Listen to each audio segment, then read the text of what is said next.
वेदांत विश्वविद्यालय प्रसंग में जोर धरी राज्य राजनीति। मुहांमुही होइछंती बीजेडी बीजेपी। तेबे उक्त प्रसंग में गुरुवार प्रेसमिट करी राज्य सरकार को आक्षेप करने को जाई ओडिशा बीजेपी सभापति मनमोहन सामल को अकल पकाइछंती बीजेपी राष्ट्रीय मुखपात्र संबित पात्र। से निज प्रेसमिट रे कहिथिले कि एही प्रकल्प द्वारा चाषी जमी हरिलुट पर षड्यंत्र हेउतला। तेबे एभली मंतव्य देई निज दलर राज्य सभापति को अकल पकाइछंती संबित पात्र। ओडिशा रे 17 वर्ष पूर्व तथा 2006 मसीह विश्वस्तरीय विश्वविद्यालय परिकल्पना करा जाइतला। आउ एहाकू अनुमोदन देइथिले तत्कालीन बीजेडी बीजेपी मेंट सरकार। आउ सेतेबेले एही मेंट सरकार रे राजस्व मंत्री थिले वर्तमान बीजेपी राज्य सभापति मनमोहन सामल। गणशिक्षा मंत्री थिले वरिष्ठ बीजेपी नेता समीर दे एवं आईन मंत्री थिले विश्वभूषण हरिचंदन।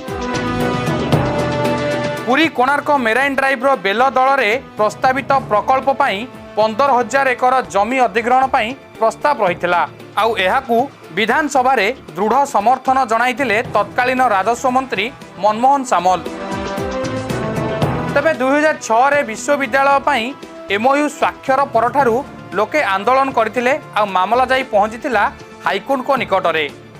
परवर्ती समय रे सुप्रीम कोर्ट को द्वारस्थ होइथिले तत्कालीन राज्य सरकार और अनिल अग्रवाल फाउंडेशन। तेबे वेदांत विश्वविद्यालय पई अहेतुक अनुकंपा देखा जाइथिला एवं एथिरे जमी अधिग्रहण करा जाई परिबो नाही।